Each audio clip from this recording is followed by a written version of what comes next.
Você já sentiu que sua vida precisava de uma pausa? Que seu coração busca por respostas, mas não sabe por onde começar? Caminho da Fé, Descobertas na Estrada da Alma. Não é apenas um livro, é uma jornada, uma história real de superação, fé e transformação que vai inspirar você a dar o próximo passo na sua vida. Descubra como desafios podem se transformar em lições e como cada momento pode ser uma oportunidade para se reconectar com o que realmente importa. Este livro é para quem busca mais do que histórias. Busca propósito, busca inspiração, busca a si mesmo. Disponível em e-book e na versão livro físico.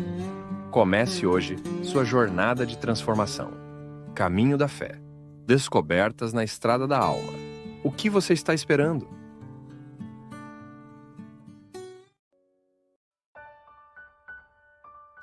Não se demore com os que estimulam sua insegurança, com os que instrumentalizam sua fragilidade. Cerque-se dos que estão comprometidos com sua evolução, porque a qualidade da vida emocional depende dos que escolhemos andar ao lado. Às vezes é muito fácil a gente se acostumar com uma ambiência emocional desfavorável. O que é uma ambiência emocional? As pessoas que de alguma forma nos influenciam. Quem faz parte da sua ambiência emocional? Aqueles cuja palavra pesa sobre você. Aqueles cuja opinião é importante para você. Aqueles que você, no dia a dia, divide a vida, seja no trabalho, seja na vida emocional, seja na família. Às vezes nós nos acostumamos com uma ambiência emocional desfavorável.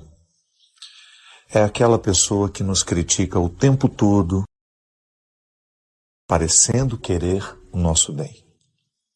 Não. Crítica em excesso nos fragiliza. E a gente identifica facilmente quando uma crítica está a nosso favor. Às vezes a pessoa nos critica com desdém, com satisfação, de nos diminuir, de nos humilhar, e quer que a gente acredite em sua boa intenção. Não é assim que funciona. Quando alguém está comprometido com a nossa felicidade, com a nossa evolução, nós percebemos a diferença na maneira como ela nos critica. É uma crítica envolvida em tanto amor, em tanto cuidado, que nunca nos ofende. Por mais que nos desinstale. Às vezes a crítica do outro nos desinstala, mas não nos ofende. E às vezes a crítica somente nos ofende. E ao invés de nos motivar a ir além, ir adiante, não, ela nos paralisa, porque nos coloca num estado emocional que não favorece o crescimento. Portanto, fique atento. Só dê ouvidos a quem te ama. Só preste atenção, só ouça os que de fato estão comprometidos com o seu crescimento. Eu sei que às vezes o resultado da perturbação emocional em nós é a nossa incapacidade de reconhecer o que precisa ser modificado. Você pode observar que toda vez que nós estamos emocionalmente perturbados, nós perdemos muita capacidade de perceber o que nos faz mal. Aliás, é até uma consequência do pecado em nós, né? Parece que tudo vai ficando mais volumoso. Quanto mais a gente peca, quanto menos condições a gente tem de sair do pecado, mais o pecado vai construindo as suas moradas dentro de nós. E as moradas do pecado, elas nos deshabitam. Ela faz um efeito contrário. Nós habitamos o pecado, mas ele tem o poder de nos expulsar de nós. A gente sabe que na psicologia, terapia, é um processo de reintegração do ser humano consigo mesmo. É o primeiro passo da terapia. Uma boa terapia vai nos deixar mais integrados em nós. O que é ser integrado? É você ter consciência das suas fragilidades, das suas possibilidades, e você saber articular Você saber lidar bem com você. Para isso que a gente faz terapia. Os psicólogos, os psiquiatras, eles são especialistas de, por meio de uma conversa ou até uma medicação, que às vezes falta a química do bem-estar em nós, que nos prejudica em lidar com a gente. Então, esses profissionais, o padre, o pastor, os líderes religiosos, quantos já conseguiram trazer harmonia ao seu coração? Por quê? Eles modificaram a maneira como você pensava e como você sentia. Eles lhe ajudaram, por meio da palavra, expulsar ou destruir as habitações que você construiu para aquilo que no seu comportamento. Às vezes eu fico impressionado de ver como falta sentido para a vida. E o que é o sentido da vida, minha gente? É aquilo que dá amarra, né? Que dá liga. É aquilo que faz a gente todos os dias ter vontade de levantar, de viver, porque um sentido está costurando a gente por dentro. E o sentido da vida, na vida do cristão, é um sentido diretamente ligado a Jesus. Eu aprendo com Ele o tempo todo. Eu vivo com Ele a minha experiência de ser quem eu sou, de me equilibrar, né? Para eu não ser tão desarmonioso onde eu vou. A violência nasce justamente no momento em que as desarmonias humanas prevalecem. Às vezes a gente se desequilibra por muito pouco. Já observou isso? Às vezes você se desequilibra muito pouco, por muito pouco. Uma dificuldade que você enfrenta e parece que tudo perdeu sentido, parece que nada mais vai para frente. Isso é um perigo muito grande. Despreparo. Às vezes o bom preparo vai dar condições para que essas pessoas venham diminuir a violência do mundo. E aí eu falo de todo tipo de violência. Que é essa violência física, de alguém que vai e agride o outro que retira a vida, mas também essas violências veladas, que são as violências comportamentais, quando você começa a objetificar uma pessoa, quando você não tem o mínimo respeito por ela, quando você explora o trabalho do outro, quando você mente para o outro, quando você o engana, quando você trai, quando você é infiel, tudo isso é violência. E ouso dizer que a violência do corpo, essa dói na hora que acontece. Agora, a violência da alma, essa às vezes dura a vida inteira. Porque existem pessoas que são violentadas todos os dias, do ponto de vista afetivo, com as palavras, não é? Como uma palavra pode agredir a gente, meu Deus? Como uma palavra pode nos ferir? Fere tanto que às vezes aquilo vira uma infecção afetiva, né?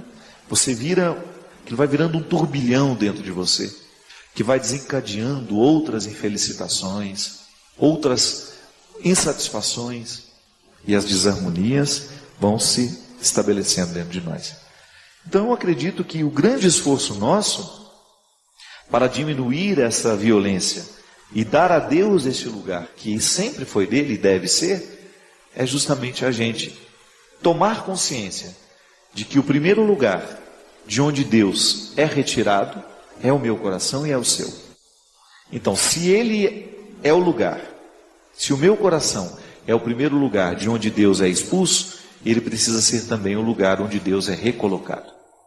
Então, ao assumir com Deus este compromisso de ser um cristão, eu coloco Deus no comando dos meus afetos e eu faço de tudo para que as minhas atitudes sejam equilibradas.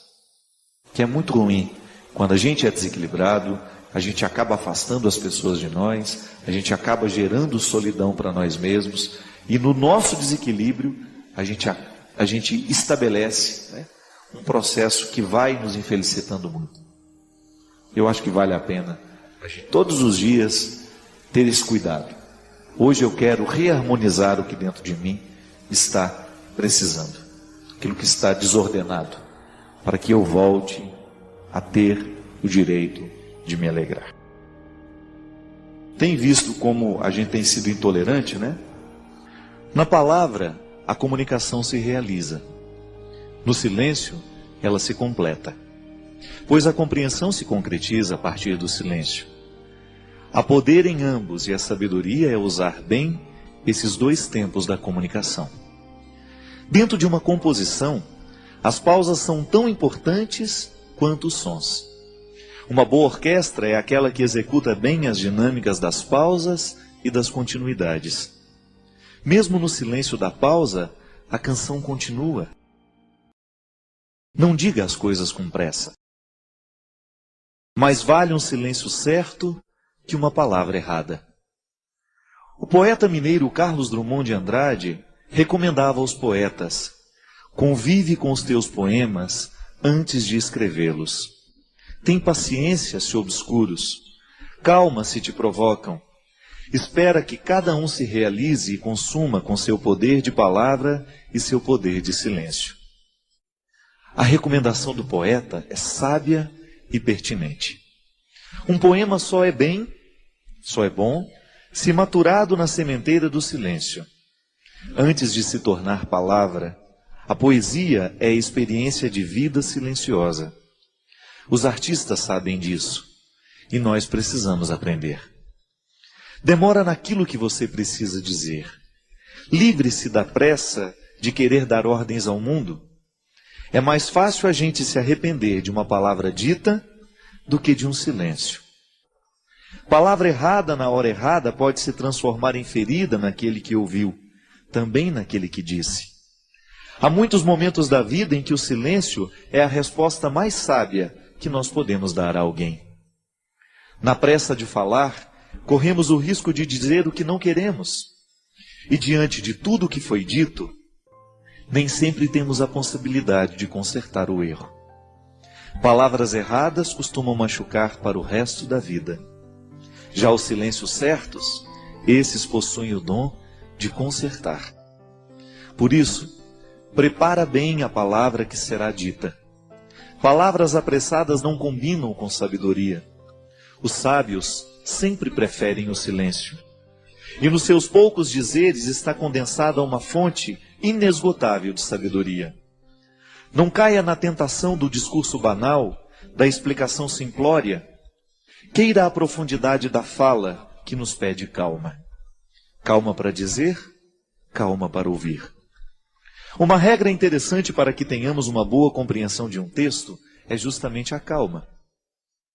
Só assim podemos adentrar nos significados que o autor quis sugerir e, consequentemente, mergulhar no mistério do seu texto. Leituras apressadas podem fomentar equívocos. E equívoco é uma espécie de desentendimento entre o que escreve e aquele que lê. É uma forma de obstáculo para a compreensão da linguagem.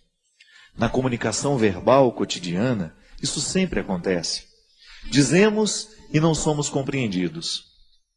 Diante do impasse, duas realidades são possíveis. Ou alguém disse com pressa, ou alguém escutou sem atenção. Dizer e ouvir requerem silêncio. Só diz bem aquele que pensou antes no que iria dizer. E ouve melhor aquele que se calou para escutar. A regra é simples, mas exigente. Por isso hoje, neste tempo de palavras muitas, queiramos a beleza dos silêncios poucos. Eu sei que muitas vezes nós somos vítimas das palavras malditas. Não são poucas as vezes em que palavras malditas chegam até os nossos ouvidos. Uma palavra pode ser maldita por causa do conteúdo que ela tem, ou então por causa da forma. Hoje eu estava lendo um texto, coincidentemente, falando da música das palavras. E o escritor estava dizendo que para cada palavra há uma música diferente que nós podemos colocar nela. De maneira que você pode dizer uma coisa muito dura a alguém, mas você colocar uma música que faça bem ao ouvido de quem escuta. Então a pessoa escuta aquela palavra dura, mas com uma música bonita. Talvez tenha sido isso que Jesus soube fazer o tempo todo. Jesus dizia coisas muito duras, mas a música das palavras de Jesus era extremamente sedutora. Porque ele sabia muito bem que não adiantava dizer as coisas sem musicalidade. Não adianta nada a gente dizer as coisas com braveza. Não. A gente será muito mais bem entendido se a gente buscar uma música suave para colocar a palavra dura. Você experimenta isso na sua vida todos os dias. Quando você precisa dizer alguma coisa de muito sério aos seus filhos, e às vezes você não sabe nem por onde começar, porque você tem medo do conteúdo que você vai dizer. O conteúdo é duro, é de exigência. E os nossos filhos não estão muito acostumados a serem exigidos. Eles entraram nessa mística do mundo de hoje, nessa tendência do mundo de hoje, de que tudo tem que ser muito simples, tudo tem que ser muito fácil e rápido. E educar os filhos muitas vezes requer um discurso duro, exigente. Então você vai descobrir junto de Jesus que é possível dizer coisas duras com musicalidades atraentes. É isso que fazia com que as pessoas parassem para prestar atenção no que Jesus tinha a propor. O reino de Deus que Jesus propunha não era coisa fácil, não era coisa simples. Dá trabalho construir o reino. Mas ele construía de um jeito tão terno que as pessoas esqueciam a dureza da palavra e se prendiam na música que envolvia aquela palavra. Minha gente, muitas vezes o que a gente faz de errado não é o que a gente diz, mas é como a gente diz. É a música que a gente coloca na frase. Pode ser que hoje você tenha ferido alguém com aquilo que você disse. Pode ser que hoje você tenha sido ferido por alguém com aquilo que você disse. E talvez você não tenha errado naquilo que você disse. Você tinha razão naquilo que você disse. Você estava certo ao reivindicar o que você reivindicava ou dizer aquela verdade que você disse. Mas talvez você não tenha escolhido o melhor jeito de dizer. Talvez você se perdeu na pressa, na raiva, na ira. É estranho, mas na vida a gente perde a razão quando a gente fica bravo. Na vida a gente perde a ternura quando a gente se irrita, porque a ira, ela tem o poder de retirar de nós a sabedoria. E quando nós estamos fora da sabedoria, geralmente nós não sabemos colocar músicas nas palavras. Todos nós gostamos de música. Todos nós gostamos de ouvir aquilo que entrou um dia dentro do nosso coração, nos fez bem. Por quê? A palavra veio com música, ela não veio sozinha. O intérprete colocou naquela palavra uma intenção tão bonita que você de fato acreditou naquilo que ele estava cantando. Uma canção bem interpretada, ela expressa todo o poder de verdade que o compositor quis dar. Mas aquele que interpreta, o bom intérprete, ele faz a canção se tornar ainda mais verdadeira do que quando nasceu da mão do compositor. Porque ele soube colocar a intenção da voz. Eu, quando dava aula na faculdade de teologia, lá na faculdade Uniana, eu sempre dizia para os meus alunos que seriam padres um dia: olha, cuidado para você não ficar com um tom de voz, um jeito de falar igual a todo mundo. Busque a melodia das palavras. Busque o seu jeito de dizer. E que o seu jeito de dizer as verdades evangélicas, que o seu jeito de ensinar o evangelho, a palavra de Jesus, as coisas boas da vida, estejam de acordo com aquilo que você verdadeiramente acredita em e identifica neste mundo como ternura. A palavra pode ser dura, mas a música que envolve a palavra não precisa ser. Porque aí você vai ter um poder de convencer muito maior do que se você estivesse usando a palavra dura com uma capa, uma armadura. Não. Todos nós temos medo de armadura, porque ela nos recorda a guerra. E às vezes, ao invés de colocar melodia, música na nossa palavra, a gente coloca armadura. E aí a gente assusta. Aquele que nos escuta, a gente machuca aquele que nos escutou. Eu recebi um e-mail aqui, inclusive ele é todo muito bem escrito, parece um pequeno conto literário. Eu não me amo como deveria. Meu pai era um alcoólatra e parece que estou herdando este mesmo problema dele. O vizinho do apartamento ao lado está rindo. De que será? Onde será que ele encontra tanta alegria? Eu não entendo. Um trago no cigarro, um gole na bebida e daqui a pouco o ritual. Não consigo dormir. Tenho conversado muito com Deus e fico tentando ouvir algo como: vou te livrar desse mal. Mas passa um dia, dois, depois, E eu aqui de novo, um trago, um gole, o vizinho feliz e meu eterno silêncio.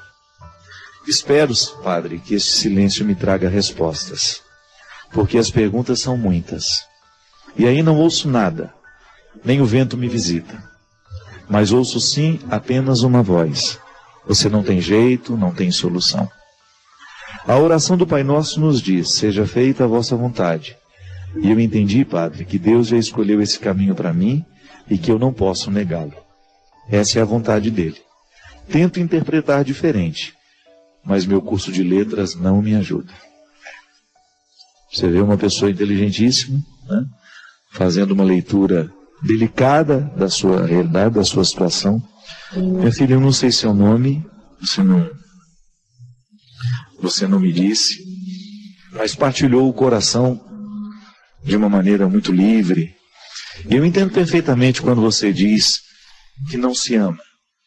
Porque o álcool, sobretudo quando ele está estabelecido na vida de uma pessoa, ele não é outra coisa senão a expressão da falta de amor próprio. Não começa assim. É que, na verdade, o vício não sabe conviver com o amor próprio. Eles não cabem na mesma sala. Eles não falam a mesma língua. Porque eles não lutam pelas mesmas questões. O vício, para se estabelecer numa pessoa, a primeira coisa que ele faz é minar a capacidade de decisão da pessoa. Ele retira a liberdade interior. O que é a liberdade interior que a gente tanto fala? É essa capacidade que você tem de dizer não a uma realidade que você reconhece nociva a você. Quando nós perdemos a capacidade de dizer não a uma realidade que nos destrói, é porque essa realidade já se tornou viciosa. Ela se estabelece dentro de nós como um poceiro que invade terras que não eram suas, mas passam a ser pelo tempo em que ele se estabelece ali. É o que nós chamamos de uso capião.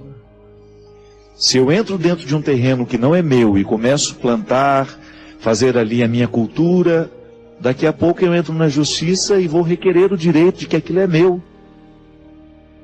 O vício não faz outra coisa na vida da pessoa. E a primeira coisa que o vício faz ao retirar a capacidade que aquela pessoa tem de decidir por si mesma é expulsar o amor próprio. Então eu lhe dou razão quando você diz que não se ama. É um sintoma natural de quem está administrando o problema do vício. Tenho o álcool muito próximo a mim. Tenho pessoas que amo, que enfrentam diariamente o problema do álcool. E eu sei muito bem que essa incapacidade de dizer não àquilo que é autodestrutivo é uma manifestação declarada da falta de amor. É que, na verdade, minha gente, o amor próprio, ele funciona como uma imunidade. Quando seus filhos são pequenos, você vai, leva ao posto, você faz toda a tabela de vacinação, porque você sabe que um vírus bobo pode matar um recém-nascido. Ele não tem imunidade ainda. O que é a imunidade? É a capacidade que o corpo tem de livrar-se das doenças. Os médicos nos dizem que todos os dias nós produzimos células cancerígenas. Mas que o sistema imunológico reconhece aquela célula e expulsa. Eu lembro quando eu era menino, a gente, ao estudar o sistema imunológico, na aula de biologia, a professora, para falar numa linguagem simples que nós poderíamos entender, ela dizia que era um exército de soldadinhos que iam à frente, capturando os vírus, as bactérias, tudo aquilo que pode ser nocivo à nossa vida, e expulsando, para que o que é nocivo não se estabeleça e não mate o saudável em nós. Quando o sistema imunológico está baixo, ele está sofrendo, quando ele não está com todas as suas possibilidades, as células cancerígenas ganham força dentro de nós. É por isso que os médicos dizem que hoje o câncer está muito associado também a estilo de vida. O estresse abaixa a nossa imunidade. A gente fica menos capaz de lutar pela saúde. Estranho isso, né? A gente vai, através da alimentação, da falta de atividade física, a gente vai fragilizando a saúde e o nosso sistema imunológico vai sofrendo. Quem tem afta, primeira coisa que a gente fala, baixou a imunidade, vem a afta, vem a herpes, vem a gripe, o resfriado. O amor próprio funciona na nossa vida emocional da mesma maneira como a imunidade na prevenção das doenças. Quando uma pessoa está com uma boa dose de amor próprio, quando ela administra diariamente esse zelo por si mesmo, por si mesma, essa pessoa vai pensar 2, 3 vezes antes de assumir um comportamento autodestrutivo. Isso vale até para os relacionamentos. Quantas pessoas você encontra pela vida com relacionamentos autodestrutivos, rendendo-se a um não amor, a um relacionamento de posse, mas porque ela está deixando de se amar, ela se rende àquele relacionamento. E é lamentável. Quando o amor próprio está em baixa, nós nos tornamos uma presa fácil para os vícios. O que eu te sugiro, minha filha? Primeira coisa, fortalecer-se. Você precisa ter uma vontade fortalecida. Santo Agostinho falava muito disso, da vida virtuosa. O que é a vida virtuosa? É você buscar no seu dia a dia, pisar na cabeça dos defeitos, da mesma maneira como Nossa Senhora pisa na cabeça da serpente, na representação da imagem que nós conhecemos, a Nossa Senhora das Graças, né? Que pisa na cabeça da serpente. Santo Agostinho sugere a vida virtuosa até mesmo para os ateus, porque ele aprendeu isso lá na filosofia antiga, num tempo em que esses escritos, essas sugestões filosóficas eram para ateus, mas também para aqueles que queriam ser cidadão. Eu quero ser um bom cidadão na minha cidade. Platão, Aristóteles já falavam disso. A vida virtuosa como aquela que organiza a vida social. Agostinho já está falando numa perspectiva cristã. Quando eu luto para viver uma vida virtuosa, eu naturalmente estou deixando de dar força ao pecado que gera o vício. Então a primeira coisa, minha filha, é você fortalecer a sua vontade. E você, a partir dessa vontade fortalecida, você buscar a superação do vício do álcool. Para você não repetir a mesma destruição que seu pai cometeu. Ah, padre, mas como é que a gente fortalece a vontade? Cercando-se de coisas boas. Uma boa leitura, mudança de hábitos, cercando-se de pessoas que possam, de fato, contribuir com você. Tem tanta gente boa no mundo, eu sempre digo isso. Tanta gente especial no mundo, tanta gente brilhante do ponto de vista humano. Nessas ONGs, desses grupos de voluntariados, tanta gente especial ali. E nós muitas vezes fechados nos nossos mundos, cultivando pessoas que não nos agregam, que não nos edificam. Talvez você esteja necessitando dar uma olhada até nas suas amizades, né? É muito perigoso você identificar que no seu ciclo de amizades, isso é, de pessoas que exercem uma autoridade afetiva sobre você, estão aquelas que corroboram o seu vício. Estão aquelas que não lhe ajudam a vencer o que você precisa vencer. Rezo por você, minha filha.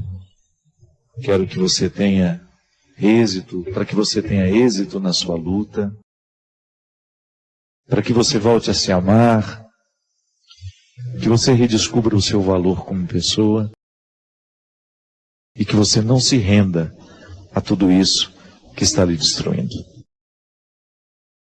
O coração que vai ser tocado é aquele coração que se reconhece.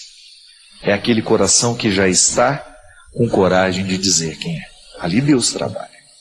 Ali Deus opera. Porque onde existe hipocrisia, onde existe falsidade, Deus vai ter muita dificuldade de agir. Não porque Ele não quer. É porque a falsidade e a hipocrisia funciona como um plástico que a gente coloca por cima e a água não penetra para fertilizar a terra e as sementes que estão ali dentro. Por isso, não tenha medo de reconhecer quais são os seus defeitos, quais são os limites e qual é a luta que você precisa estabelecer para superar tudo isso. Porque reconhecer tudo isso já é dar um passo na direção da vitória. E você merece. Tenho certeza disso, sem medo de errar. Por causa da fé que eu professo. Por causa do Jesus que eu conheço. Deus não quer que ninguém morra fracassado. Deus nos quer experimentando o melhor da vida. Deus nos quer tocando no mais bonito dos nossos sentimentos. Deus nos quer explorando as nossas possibilidades. Deus nos quer quebrando as muralhas. Deus nos quer quebrando as distâncias. Deus nos quer criando laços. Deus nos quer verdadeiros, fiéis, livres. Deus nos quer construindo uma história que vale a pena. E é por isso que toda vez que nós reconhecemos que isso não está acontecendo em nós, é gesto de conversão analisar o que está errado e trabalhar para recuperar o que está errado. Nós não estamos condenados. A condenação seria: eu não tenho mais o direito de lutar. Aliás, isso deve ser muito triste. Uma pessoa não ter mais direito de lutar. Restringir a possibilidade de luta de uma pessoa. Mas nós temos o direito. E por menor que seja esse direito, se a gente o exerce bem, aos poucos ele vai dilatando. Porque ninguém pode segurar o ser humano que sabe aonde quer chegar. A Cristina, ela está sentindo medo de morrer. Ela me diz assim: padre, tenho fraquejado muito na fé, estou sentindo muito medo de morrer, de que alguém da minha família morra. E vou tentar explicar. O motivo foi o falecimento da minha sogra. Depois da morte dela, padre, eu não tenho conseguido vencer esse pânico. Eu sempre imagino que vai morrer alguém da minha casa, sempre fico com pensamentos obsessivos, pensando que nada mais vai existir depois da morte, que tudo isso aqui é em vão. E me angustia demais olhar para as pessoas que eu tenho e pensar que eu posso perdê-las a qualquer momento. O que eu posso fazer, padre? Minha filha, eu não sei quanto tempo tem que a sua sogra morreu, mas a gente sempre passa por um processo assim, toda vez que a gente perde alguém. É natural que na nossa vida a gente sinta medo de perder quando perdeu. É como que se aquela perda abrisse os nossos olhos para que nada é eterno, de que a gente perde sim, o tempo todo alguém vai morrer, o tempo todo nós vamos ter de lidar com o limite. Agora, o que a gente precisa fazer é encaminhar o nosso luto de maneira que ele não venha nos causar esse pânico. Como que a gente pode fazer? Eu acho que a oração ainda é o melhor caminho para nós curarmos esses traumas. É claro que buscar a ajuda de um psicólogo, quando isso se estende muito.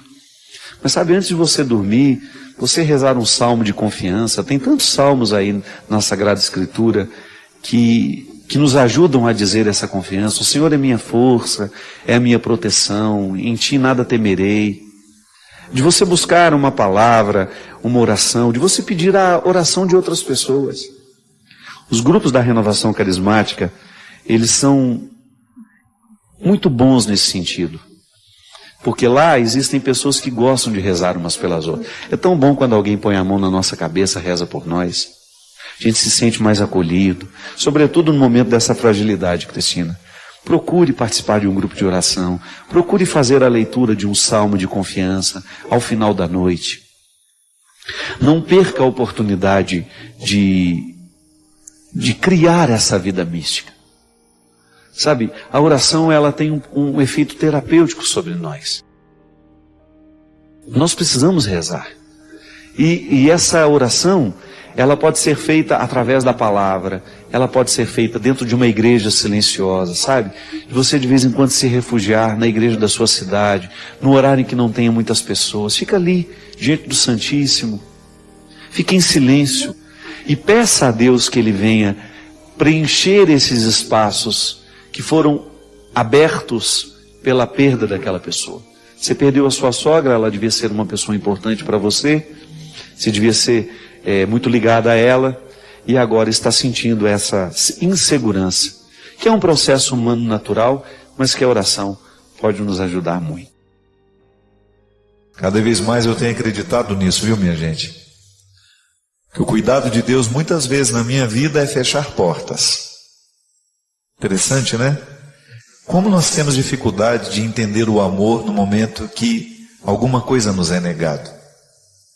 É assim com a nossa mãe, com o nosso pai, né? Quando você pede a ela alguma coisa, ela fala não para você. Talvez não agora mais, mas em outros momentos da sua vida. E você, porque não sabia compreender o motivo do não, achava que ela não te amava, que era desaforo, né? Só depois, com a experiência do tempo, de amadurecer, de ser pai também, quem sabe, de ser mãe também, é que você descobre que boa parte das demonstrações de amor do seu pai, da sua mãe na sua vida, vieram através de nãos. Restrições que eram absolutamente necessárias. Restrições que eram absolutamente favoráveis a você. Eu fico pensando que conhecer o amor de Deus na nossa vida é justamente ser capaz de entender os nãos. Hoje eu estava ouvindo aquela música antiga, lembra do Gonzaguinha? Como é que é o tom, Cristian? Acho que é esse tom mesmo, vai. Quem me chamou, quem vai querer voltar pro ninho, descobrir seu lugar. Aí o refrão, aqui é a parte que eu quero. Você verá que é mesmo assim, a história não tem fim. Continua sempre que você responde sim.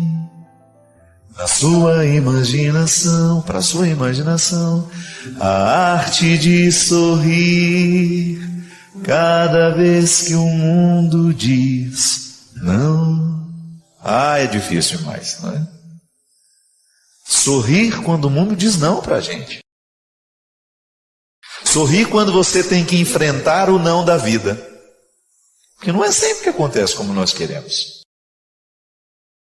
As pessoas morrem antes da hora, né? Na nossa compreensão. As pessoas vão embora antes do tempo. A gente nunca está satisfeito com o que a gente viveu, com o que a gente teve. Então, como é difícil a gente lidar com o não que a vida nos deu. Ah, mas eu queria tanto isso para mim, padre, e não tive. E aí você descobrir a arte de sorrir, mesmo quando o mundo diz não. Gonzaguinha sabia das coisas. Já estava mergulhado na sensibilidade do mundo, ou de conhecer as verdades que nem sempre nós somos capazes de compreender no primeiro momento. O não como lugar do amor, minha gente. Eu entendo o cuidado de Deus na minha vida assim, me permitindo, mas também me negando muito. Não é para você, não é a hora. E você ter que administrar na sua vida os nãos, e mesmo assim você continuar sorrindo. Não um sorriso bobo, não. Aquele que nasce da convicção mais profunda de que você fez a coisa certa. Esse é o maior conforto, minha gente, que nós podemos experimentar na vida. É um conforto existencial de você saber que você fez a coisa certa. Que você, apesar de ter tido tantas dúvidas naquele momento, de ter sido tão difícil, de ter sido tão pesado, de você chegar à conclusão de que você fez a escolha certa. A arte de sorrir cada vez que o mundo diz não. Eu acredito que para todos nós que vivemos a dinâmica do Evangelho, para nós que resolvemos pautar a nossa vida na perspectiva do Evangelho, é sempre tempo de luto. Porque esta é a principal ação de Deus em nós. é nos encorajar para a gente dar conta da vida, é nos encorajar para que a gente não se entregue nos momentos das dificuldades, dos problemas, das lutas. E é por isso que todo cristão é sempre um batalhador. É a união dessas duas forças, minha gente. A graça divina com o esforço humano, me capacitando diariamente para que eu tenha coragem de dar conta da minha vida. No primeiro momento, em ter coragem até mesmo de descobrir onde é que eu preciso mudar, o que é que eu preciso fazer para que esta minha vida seja satisfatória. Porque eu acho que no fundo, o que nós desejamos é isso. É tornar a vida uma atividade satisfatória. É extrair esse sabor diariamente desse dom que nós recebemos. Você olha lá para o trabalho que você exerce, você sabe que lá tem sacrifício. Mas este sacrifício, exercer essa profissão que você escolheu, estar nesse local de trabalho que você escolheu, viver esse sacrifício do dia a dia, só tem sentido se você identifica que ele está te realizando como pessoa. Porque não existe realização humana sem sacrifício. E aí você vai na raiz do termo, né? Sacrifício é você tornar algo sagrado. Mas a gente não torna algo sagrado apenas com coisas boas, não. É preciso uma parcela de sofrimento e de dor em tudo aquilo que nós fazemos, não é? Mas precisa valer a pena. E Deus nos encoraja o tempo todo a olhar para isso. Eu não tenho perdido a oportunidade, sabe? Tenho ficado muito inquieto com as minhas demandas, né? Preciso estar feliz. E ser feliz consiste em ter a totalidade. Não significa ser um bobo alegre, não. Significa estar satisfeito com tudo aquilo que é até sofrimento na minha vida. Porque o único sofrimento, o único sacrifício que realmente Deus quer para nós é aquele que nos coloca no caminho certo. Mas a gente erra, padre, erra. Mas eu acho que o nosso empenho é caminhar para errar menos. Para a gente ter condições de acertar um pouco mais naquilo que nós estamos escolhendo. Quando você sente que existe uma situação nebulosa, oh meu Deus, em qual caminho eu agora devo me colocar? Qual é a perspectiva que eu agora devo trazer para a minha vida? É a hora da oração, do aconselhamento, da direção espiritual, né? Da partilha, com aquelas pessoas que nos amam de verdade, com os amigos que realmente conhecem o nosso coração. E a partir desta análise que fazemos juntos, a gente vai descobrindo qual é o propósito de Deus para nós. Porque às vezes, minha gente, nós corremos o risco de desperdiçar o nosso sangue, de desperdiçar a nossa energia nos lugares errados, nas situações erradas. Quanta infelicidade vem sobre nós quando nós estamos nos lugares errados, fazendo o que é errado. Muitas pessoas se perdem, muitas pessoas morrem assim, é lamentável, né? Porque falta coragem de se colocar para a batalha que precisamos vencer. E sem luta, minha gente, sem oração, sem reflexão, a gente não chega a essas respostas. Nós somos muito complexos. A experiência humana nos mostra isso, né? O ser humano é muito complexo. Nós somos depósito de sonhos, de ansiedades, de desejos, de possibilidades, de limites. Você é um conjunto de mistério, né? Mas você precisa viver essa vocação diária de ir investigando esses mistérios para que pelo menos um pouco deles você possa desvendar e a partir daquilo que se desvenda ter condições de descobrir o seu lugar no mundo. O que vamos fazer do dia de amanhã? É uma boa pergunta. Posso olhar para o dia de hoje, identificar o que fiz de errado hoje e quem sabe me propor uma manhã um pouco mais interessante do que foi o dia de hoje. É isso, minha gente, que traz o elan vital. O que é o elan vital? É essa amarra invisível que dá sentido àquilo que a gente faz, que traz alegria aos nossos olhos, que traz esperança ao nosso coração, que injeta sangue corajoso nas nossas veias, para que a gente nunca pare de lutar. Porque se o sacrifício ele nos infelicita somente se ele não traz aquela satisfação de você estar no caminho certo, então ele é um sinalizador de que alguma coisa precisa mudar. Porque você não tem o direito de comprometer a sua existência, porque ela é um dom. Ela lhe foi dada por Deus e você é apenas um administrador de tudo isso. E é responsabilidade sua colocar as escolhas nos lugares certos para que esta existência seja brilhante no mundo. É por isso que a vida bem vivida, ela é sempre frutuosa. Porque ela desperta nos outros como se fosse uma corrente do bem, né, acontecendo. Porque a pessoa que está satisfeita com a vida que está levando, ela é naturalmente generosa, ela é naturalmente solidária, ela se partilha, ela se dá, né? Ela se entrega. E o outro acaba contagiado por essa vida que está sendo satisfatória. Assim como fala o Evangelho, da luz que é acesa e é colocada sobre a mesa para que possa servir para iluminar a vida dos outros também.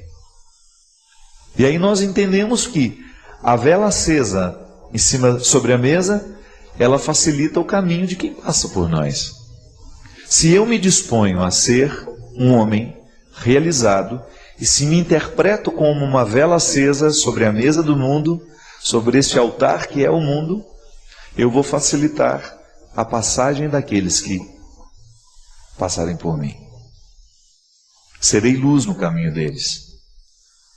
Mas este sinalizador, minha gente, precisa estar presente o tempo todo, da mesma maneira como um cais é sinalizado de maneira iluminada para que os navios o encontrem.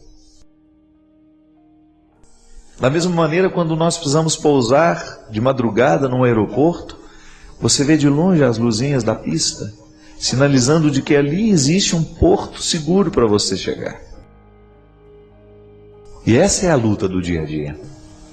Eu hoje estou vivo e hoje preciso arrancar deste estar vivo o sabor que me capacita para ter cada vez mais disposição para viver e fazer viver o que está ao meu redor.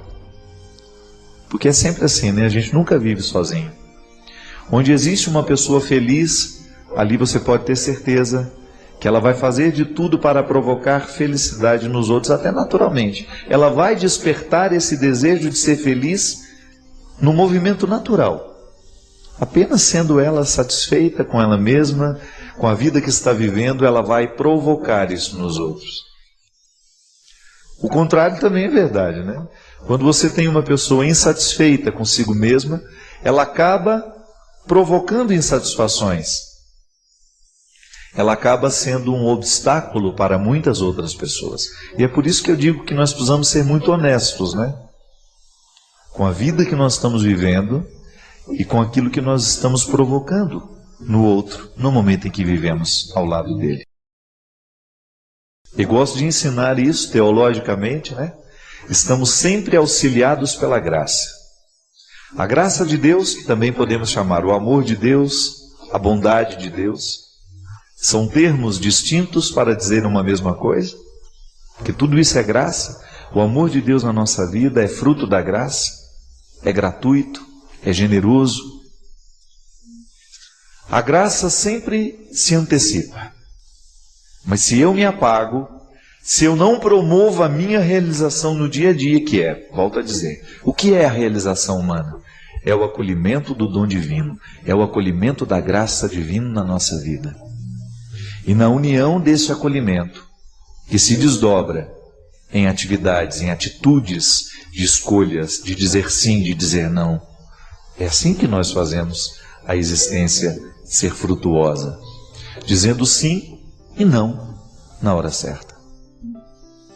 Santo Agostinho dizia de maneira muito sábia, que até mesmo o amor com que a gente ama nos foi dado por Deus. Eu só posso amar porque Ele me amou primeiro. Só posso ser bom porque Ele foi bom comigo primeiro. Só posso ter coragem porque Ele já depositou a coragem em mim.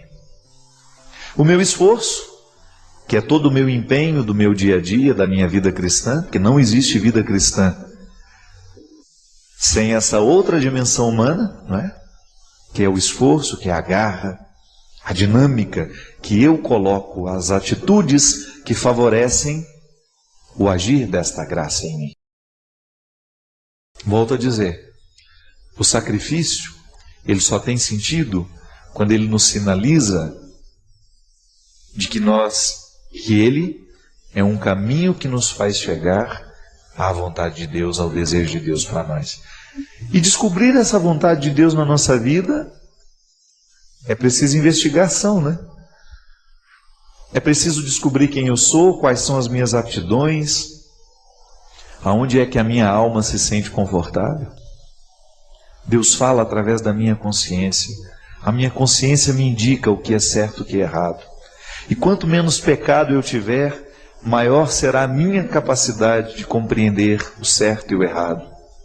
Quanto mais honesto eu for, maior será a capacidade que a minha consciência vai ter de me colocar a palavra de Deus ou a verdade de Deus para a minha vida. A palavra de Deus, no momento em que eu vivi aquela experiência tão fecunda em Jerusalém, era essa: não pare de lutar. Não entorpeça a sua consciência. Não seja um homem relapso, não seja um padre relativo, né? Não relativize o que eu quero para você. Coloque o seu coração no lugar certo. Empenhe-se no projeto que realmente vai fazer frutos para a sua missão. Você já imaginou se eu estivesse me obrigando a ser padre? Que desconforto horroroso que eu iria viver, né? Não. Eu tenho muitos defeitos, você sabe disso, já falei, e falo deles o tempo todo, mas a minha experiência está valendo a pena, porque eu me sinto confortável sendo quem eu sou. E os desconfortos que eu identifico nunca estão diretamente ligadas ao essencial daquilo que eu sou. Não. Eu não conflituo mais o fato de ser padre, de fazer o que eu faço, mas eu ainda me conflituo de fazer como faço. Mas pode ser que existam algumas pessoas que estejam num nível de conflito ainda mais profundo. Não estão conflituando como fazem, mas o que fazem. O que escolheram para si. E é aí que nós precisamos agir. Porque o nosso lugar no mundo é Ele. É em busca dele. É para isso que nós vivemos. Encontrar o nosso lugar no mundo. Porque o lugar do mundo que deve ser nosso é aquele que nos coloca ao redor das pessoas, que nos dão sentido. O lugar do mundo que nos pertence e que realmente Deus nos projetou para estarmos lá, às vezes nós precisamos passar uma vida inteira procurando, né? Mas a procura já tem sentido. Por isso que o conflito é bem-vindo, porque ele vai me fazer perguntar diariamente se eu estou caminhando na direção deste lugar.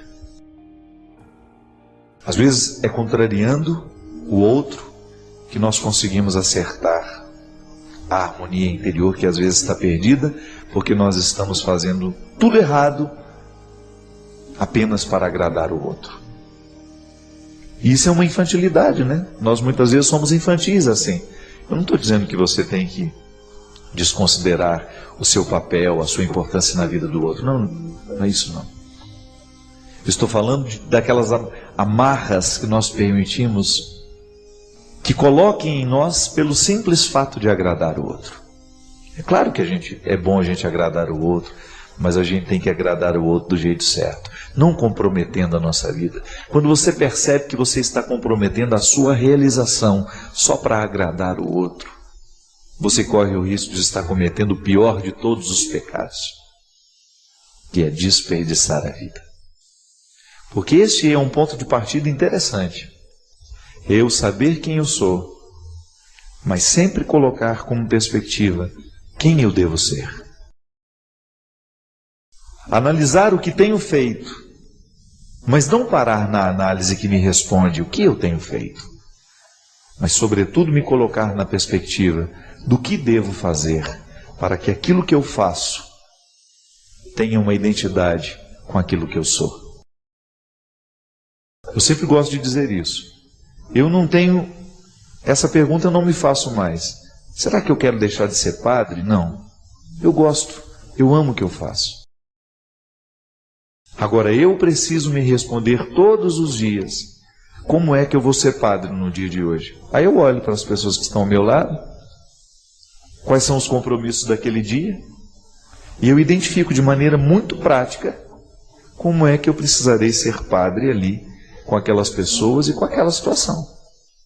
Se é diretora de escola, você é professora, você é balconista, você trabalha no supermercado, não importa. O advogado, o médico, somos todos iguais. Porque todos os dias, do homem mais importante ao mais simples, das atribuições mais poderosas às mais simples, do homem mais rico ao mais pobre, dos mais bonitos aos mais feios, dos mais inteligentes, dos menos capacitados, dos mais estudados, dos mais iletrados, todo mundo vai ter que descobrir isso. Você, pai de família, é a mesma coisa, né? Acorda amanhã de manhã, vai olhar para sua esposa, que está ao seu lado, ou não, está viajando, está ali, foi na casa da mãe, vai olhar para os filhos que você trouxe ao mundo, vai olhar para os seus amigos de trabalho, vai olhar para os seus companheiros que você vai encontrar no final do dia para jogar um futebol, e ali você vai ter que se perguntar como eu devo ser, como você deve ser com eles. Como é que você vai ser o pai de família que você escolheu ser naquele dia? Vai ter que descobrir como é, como é que está sendo e em que lugar do mundo está. O que está fazendo da vida que recebeu. O que está fazendo da vida que ganhou. E é por isso que eu gosto de dizer sempre que não há cristianismo sem reflexão. A oração e a reflexão são dois os sustentos, né? São os dois pilares da nossa vida cristã. Eu preciso rezar e eu preciso refletir. E preciso agir depois de um terceiro momento. Buscando este lugar. Nós somos peregrinos neste mundo, né? E estamos juntos nessa peregrinação. Às vezes o presente de Natal que nós podemos nos dar é uma boa decisão. Uma decisão acertada a respeito do nosso futuro. Quem sabe o presente de Natal que você esteja precisando se dar seja esse: mudar os rumos da sua vida, fazer escolhas mais saudáveis, não desperdiçar a sua vida com aquilo que é nocivo, com aquilo que não lhe faz bem.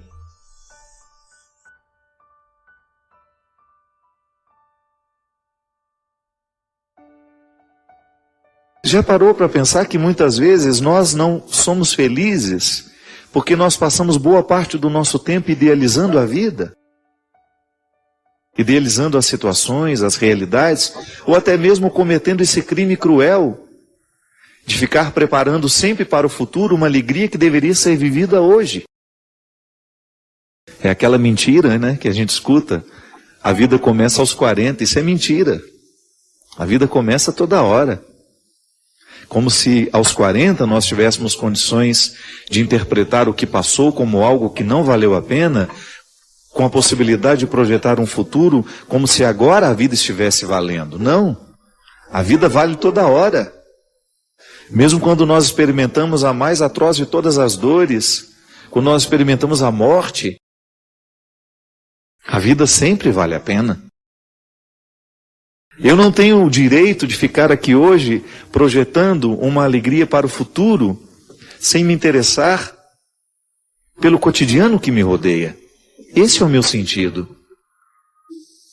Assim como preciso lavar o rosto todos os dias de manhã, eu preciso lavar a minha alma para que caiam todos os excessos que infelizmente coloco e permito que coloquem sobre ela. É o primeiro passo, minha gente, para que a vida seja possível. É o primeiro passo para que a gente tenha condições de administrar a existência com todos os fardos que são próprios dela. E nós não podemos abrir mão dos fardos que são próprios da existência. Não existe um sentido pronto. Eu não gosto de julgar sobre os outros as responsabilidades que são nossas. Eu tenho consciência de que algumas coisas que eu preciso, só eu posso me oferecer. Aliás, boa parte do que eu preciso, só eu posso me oferecer. É muito injusto que eu peça ao outro que me dê aquilo que só eu posso me dar. Por exemplo, amor próprio, né? Sou eu o primeiro a administrar o amor que mora dentro de mim, a minha experiência pessoal de ser quem eu sou, de ter de administrar todos os dias o sentido para a minha existência. Sou eu que tenho que abandonar todos os dias a ilusão de que a vida é perfeita, de que eu terei uma vida maravilhosa, de que tudo será esplendoroso. Não. Sou eu que preciso administrar diariamente a compreensão de que tudo está marcado pelo limite e que mesmo sendo marcada pelo limite, a vida pode ser boa. Eu não tenho que esperar do outro que a minha vida seja boa por causa dele, não. O primeiro passo para isso é aqui dentro do meu coração, na minha cabeça, quando eu faço a minha higiene pessoal, né? Da mesma maneira como eu preciso lavar o meu rosto, eu também preciso lavar a minha alma todos os dias para que caiam por terra todas as ilusões de que essa vida deveria ser perfeita, de que tudo será maravilhoso, de que tudo será esplendoroso. Não. Não é assim.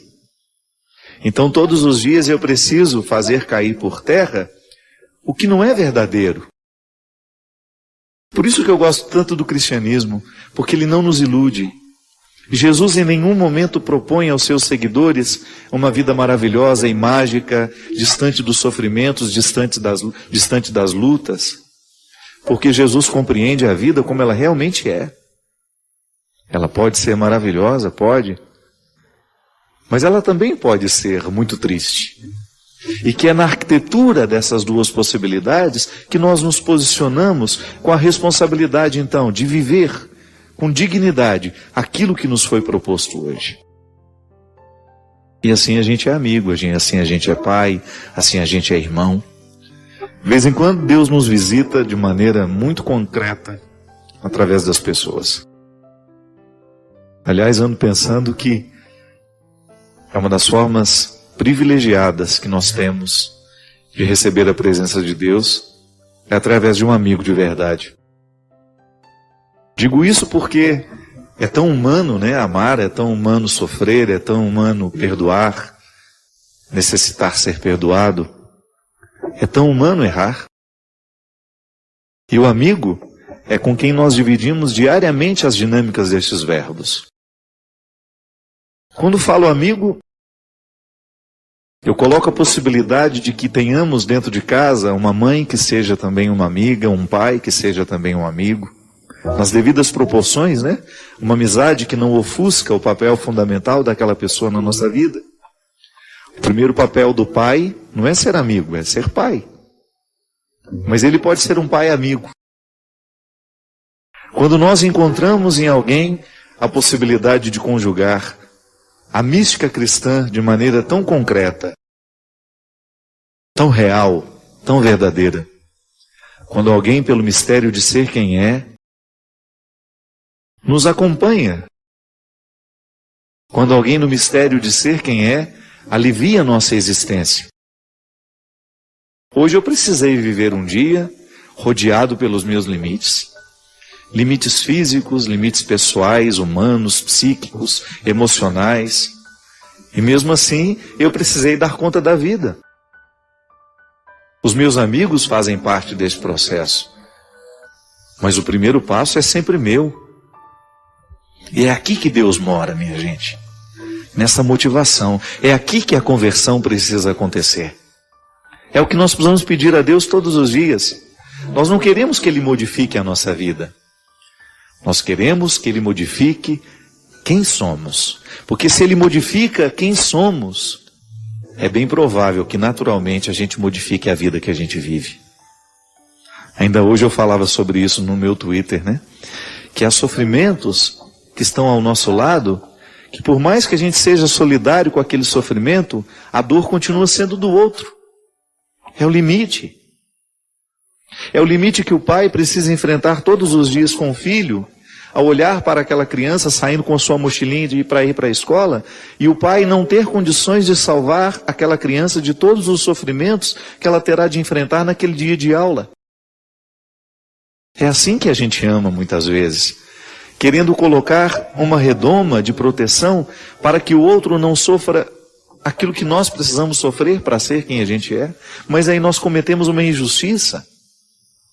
Você, se retirar o que você sofreu, se retirar as lutas que verdadeiramente você precisou travar para ser quem você é hoje, é provável que você não teria dado muito certo na vida, não. Então, no gesto de querer amar e proteger, nós queremos privar o outro de viver aquilo que realmente o fará crescer. Já observou como nós fazemos isso quando nós amamos? Aí a gente oferece ao outro um amor que desprotege. Pode parecer um jogo de palavras, mas não é. Muitas vezes, a nossa proteção é uma desproteção. Porque ao rodear o outro de todas as atenções e carinhos para que ele não sofra, nós estamos privando-o justamente do elemento mais humano, daquilo que nós podemos, que é inegável na nossa condição, que é justamente o fato de sermos limitados.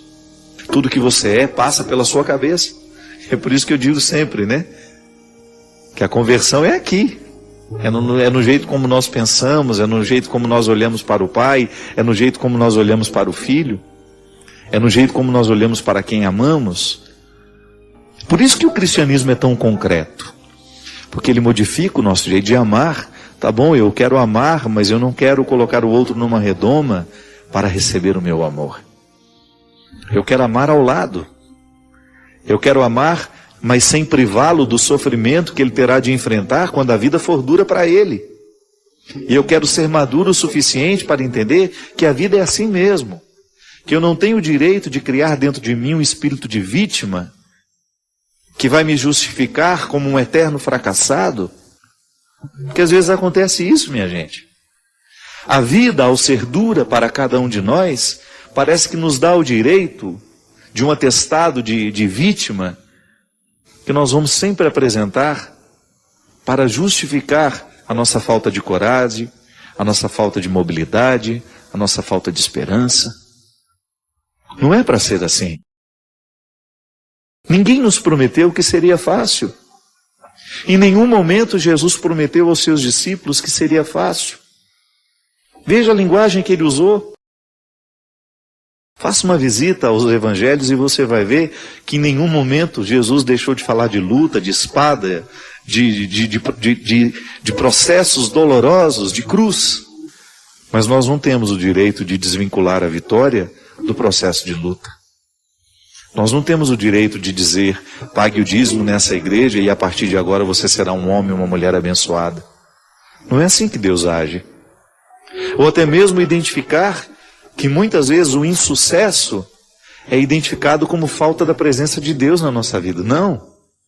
Muitas vezes o insucesso é um processo natural das escolhas que nós fazemos e Deus estará lá do nosso lado, sim, no momento do insucesso. Eu não estou diabolizado no momento do meu insucesso. Às vezes, sabe, eu fico vendo na televisão, com muito respeito, todos os discursos religiosos, mas eu fico pensando que eu não me identifico mesmo com algumas perspectivas, algumas maneiras de interpretar o cristianismo. Quando você identifica que Deus está te abençoando somente porque você está ficando rico, somente porque você está se livrando dos problemas, você identifica que Deus está sendo uma bênção na sua vida, porque Ele te faz vencedor o tempo todo. Tudo bem. Não é nenhum problema você pensar a vitória como uma vocação que Deus nos dá. Eu não posso identificar a pobreza do outro como uma manifestação da não predileção de Deus por ele. Não. Deus está em todos esses lugares, Deus está com os fracassados, Deus está com os pobres, Deus está na miséria. Ali onde existe o miserável, Deus está presente. E se por acaso nós, com a nossa atitude, conseguirmos quebrar o poder daquela miséria por força do nosso empenho, que está sempre agraciado. Eu gosto de dizer isso.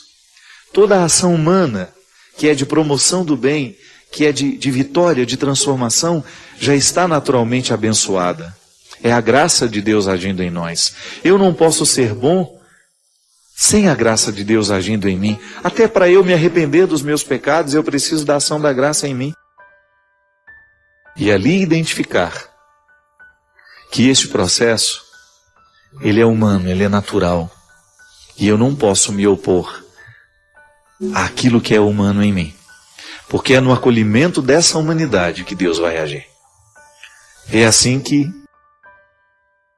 Ele visita a nossa vida através de amigos, que nos dão a palavra certa, que nos encorajam, que nos recordam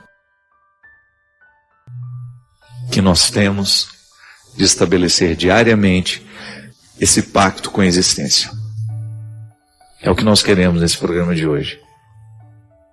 Que a partir do que aqui refletirmos, nós tenhamos condições de dar um passo na direção dessa realidade que nos aproxima cada vez mais de Deus, quando bem vivida, quando bem experimentada. Eu desejo que você, nas suas lutas, você tenha sempre o direito e a possibilidade de retirar os seus excessos, para você ter diante dos seus olhos a sua verdade fundamental, sem exageros, só você. E a partir disso, você reencontrar o caminho da vida. Obrigado pelo seu carinho, pela sua atenção, e que Deus abençoe muito você. Que Deus derrame sobre o seu coração, sobre a sua casa, sobre a sua vida, a disposição que caracterizou o coração de Nossa Senhora, para que, exemplo dela, a gente também possa ser um cristão de verdade. O mundo está carente de nãos. Vejo que cada vez mais os pais e professores morrem de medo de dizer não às crianças. Mulheres ainda têm medo de dizer não aos maridos. E alguns maridos temem dizer não às suas esposas. Pessoas têm medo de dizer não aos amigos. Noras que não conseguem dizer não às sogras, chefes que não conseguem dizer não aos subordinados, gente que não consegue dizer não aos próprios desejos, e assim são criados alguns monstros.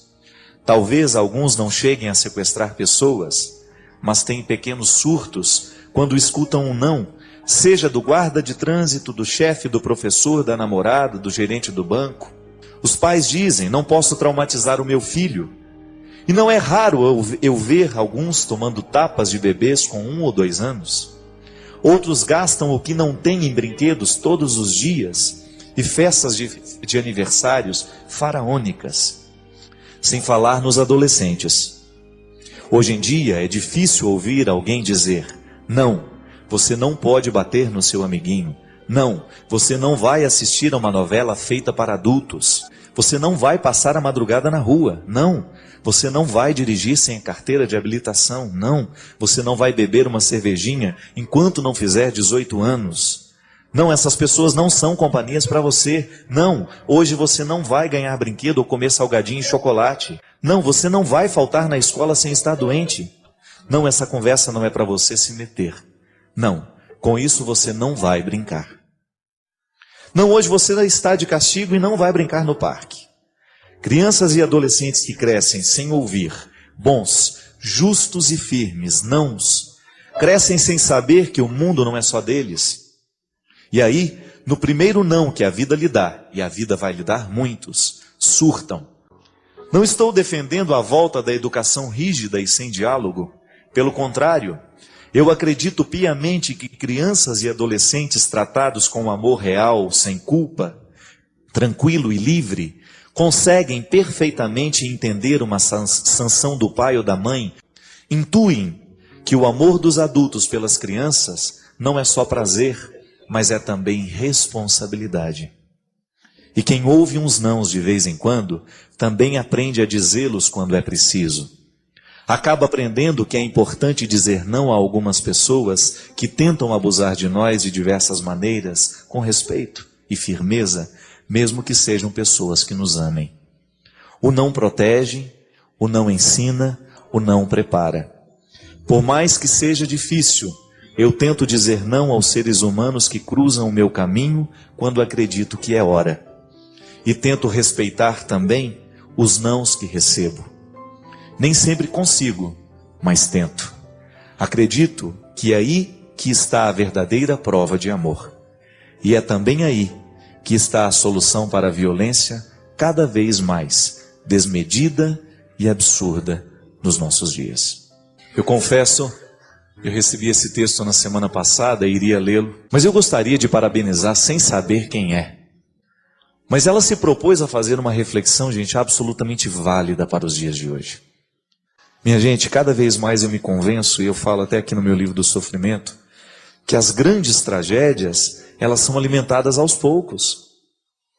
Grandes tragédias acontecem a partir de pequenos descuidos. É interessante que uma tragédia, quando ela acontece, ela é uma junção de uma série de pequenos detalhes que foram desconsiderados. A verdadeira educação, eu trabalhei e estudei muito o processo educacional, e tenho certeza que muitos educadores que agora me acompanham vão de concordar comigo. Um processo educacional, ele só pode ser saudável a partir do momento em que há um equilíbrio entre sim e não.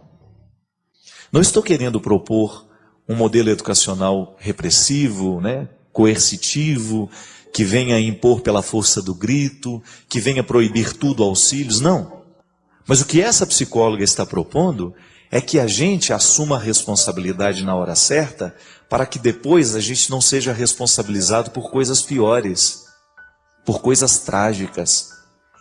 Hoje, minha gente, o grande desafio nosso como pais e mães, como educadores, como pessoas que de alguma forma têm a possibilidade de interferir no processo social, é a gente educar as pessoas para o limite, para a situação em que todos nós teremos que enfrentar, em que a vida vai nos oferecer um não. Nós não podemos encontrar uma pessoa que foi feliz e que foi realizada, que só encontrou sim pela vida, muito pelo contrário.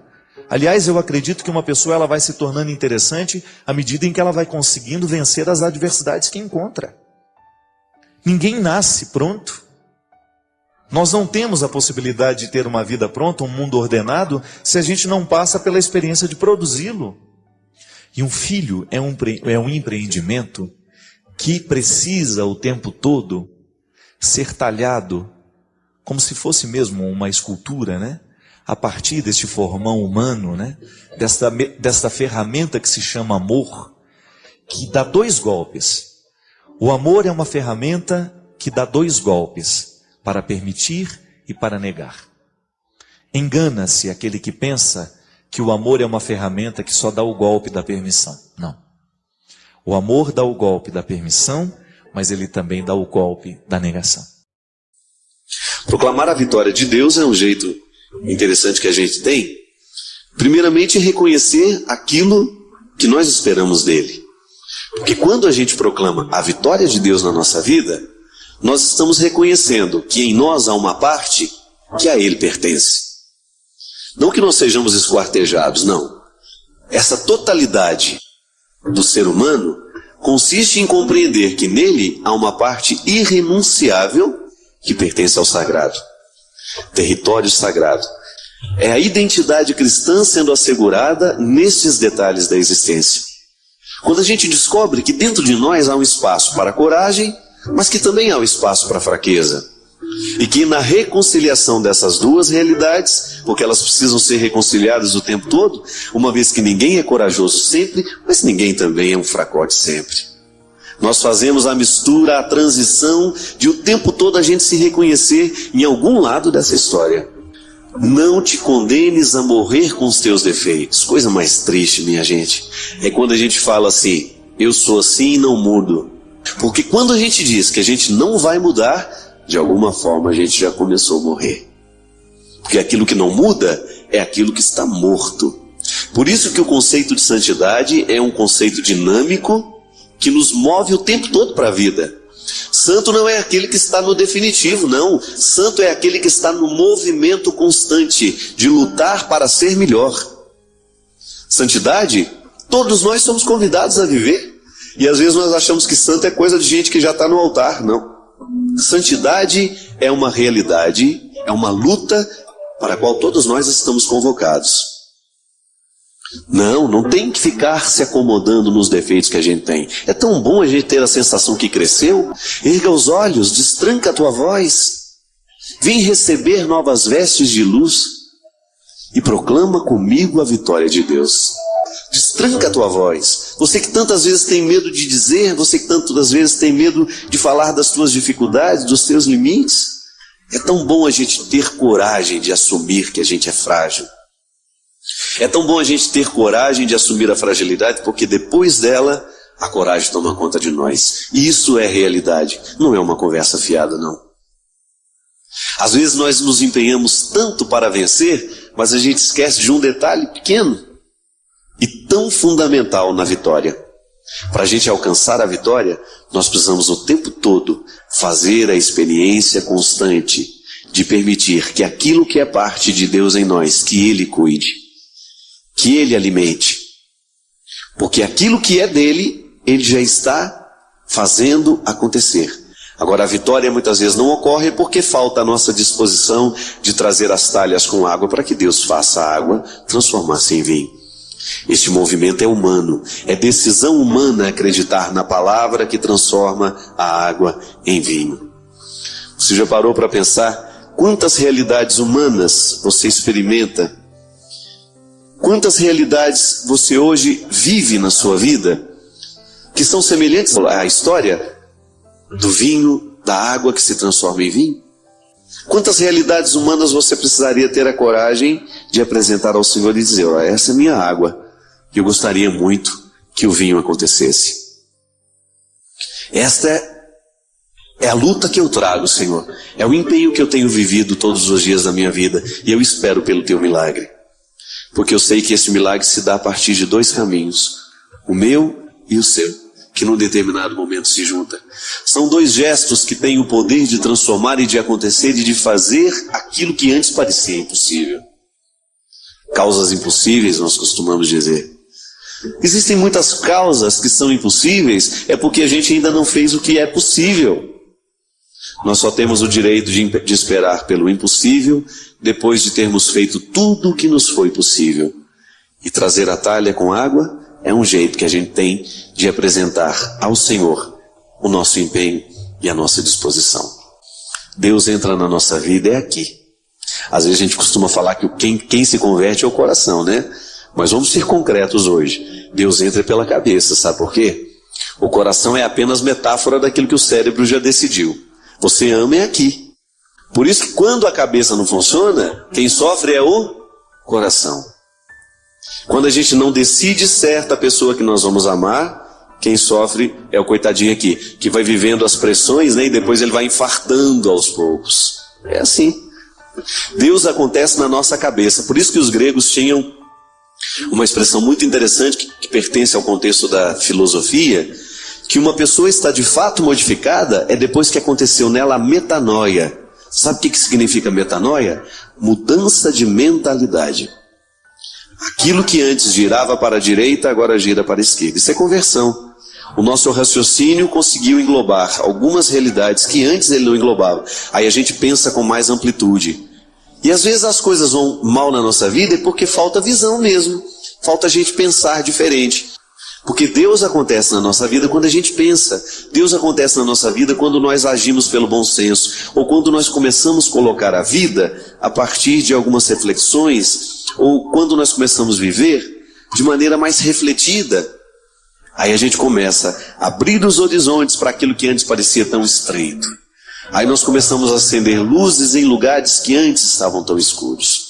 E é isso que nós queremos fazer.